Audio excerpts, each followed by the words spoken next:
रावण कहाँ के थे? लंका। लंका है ना। अब आपको हैरानी हो जाएगी, आपके ऑडियंस को भी हैरान हो जाएगी। रावण का जन्म नोएडा में हुआ था, और ये मैं बना के नहीं बोल रहा हूँ, गूगल करिए। नोएडा में? दिल्ली में है। Okay. रावण आपके नोएडा का है। ओके। अब आप सोचिए, आप गूगल करिए, रावण का बर्थ नोएडा में, नोएडा में आज भी एक मंदिर है। अब आप जाइए, आपकी तो दिल्ली में ही है, दूर है इधर से, बट आप जाके देखिए, गूगल कीजिए, एड्रेस निकालिए, जाइए। इनफैक्ट ये कहा जाता है कि रावण के पिताजी जब इनको कुछ सिद्धियां सिखाने और जो नॉलेज सिखाने चाहते थे, तो वहीं से उसी मंदिर के नीचे से एक रास्ता निकलता है, जो निकलते निकलते निकलते निकलते एकदम नॉर्थ में उत्तराखंड के इधर निकलता है। अभी तो वो ब्लॉक्ड होगा, ऑब्वियस सी बात है, बट आप खुद सोचिए, हमें ही नहीं पता था।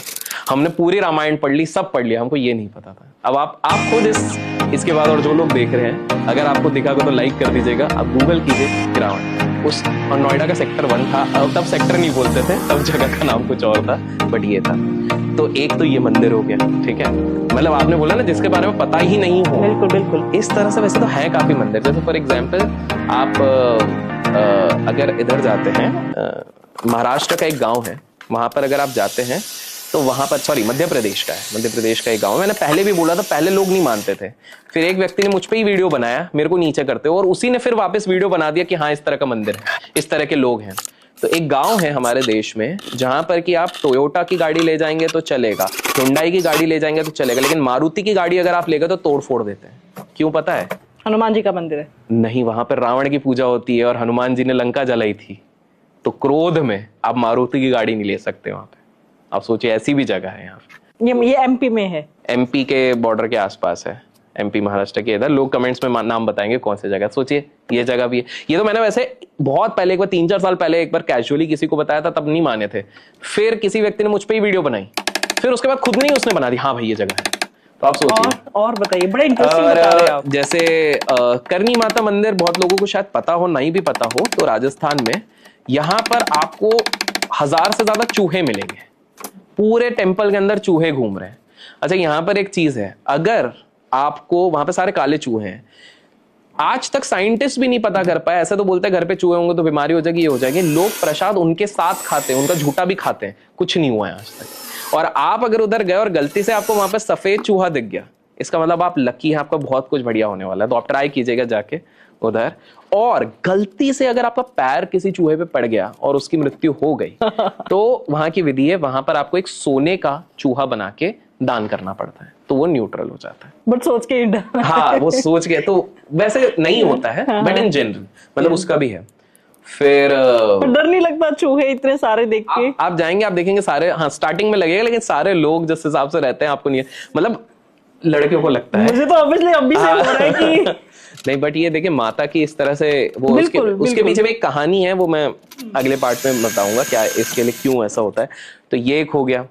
फिर आप अगर आप जाते, अच्छा पंच केदार की तरफ अगर आप जाते हैं तो आप एक चीज नोटिस कीजिए। तो ये कॉमन ग्राउंड पे, लेकिन मैं बताता हूँ। आप सोचिए, शिवजी का केदारनाथ मंदिर, जब अर्ली 2000s में एक बहुत भीषण बाढ़ आया, सब तहस महस हो गया, मंदिर को आंच भी नहीं आई, क्योंकि अचानक से एक शिला उसके सामने आ गई।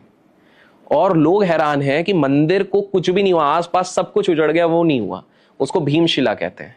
आज भी लोकल्स की माने तो ये भीम, क्योंकि केदारनाथ की स्थापना कहीं ना कहीं पांडवों ने करी थी, तो ये भीम की ही शक्ति थी जिन्होंने इस चीज को बचाया, कि प्रभु के तरफ उनका जो समर्पण था वो शक्ति। आज भी आप केदारनाथ पे जाएंगे तो पीछे साइड पे आपको भीमशिला दिख जाएंगी।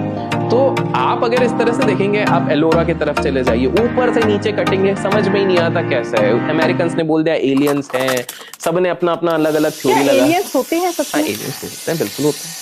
अब तो प्रूव हो रहा है, आप खुद देखिए, 2025 की ही बात है, अच्छा 26 की बात है। 2026 में ही डोनाल्ड ट्रंप ने खुद ने कहा है, आप जाके न्यूज में देखिए, जहां पर उन्होंने कहा है कि ये जो एरिया 51 हो गया, एलियन वाली फाइल्स हो गई, इन सब चीजों को बाहर निकालो। एरिया 51 नामक एक जगह है जहां पर कि कहा जाता है मानव और एलियन साथ में बैठ के रिसर्च कर रहे हैं, और काफी सारी चीजें उन्होंने ऐसी मशीन निकाल ली है जिससे तूफान लाया जा सकता है, बवंडर लाया जा सकता है, बारिश लाई जा सकती है। ये सारी चीजें उन्होंने बना के रखी है। कहाँ है ये एरिया 51?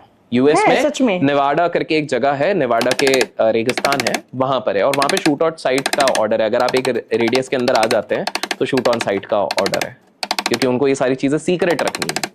और आप देखिएगा धीरे धीरे करके नास्ट्राडामस करके एक जो बहुत बड़े प्रिडिक्ट करते थे फ्यूचर्स को, प्रोफेसीज देते थे, उन्होंने तो बहुत पहले बोल के रखा हुआ है कि 2030 के आसपास तक हमारा प्रॉपर संपर्क हो चुका होगा एलियंस के साथ। इलॉन मस्क खुद स्टीफन हॉकिंग के साथ एक रिसर्च कर रहे थे और उसमें उन्होंने वादा किया था कि उनने उस समय पे जब स्टीफन हॉकिंग जिंदा थे, फिजिक्स वाले, उन्होंने कहा था कि 2026 तक हम दुनिया के सामने एलियंस का वजूद लेके आएंगे। दुर्भाग्यवश स्टीफन हॉकिंग नहीं रहे, तो ये वाली चीज है।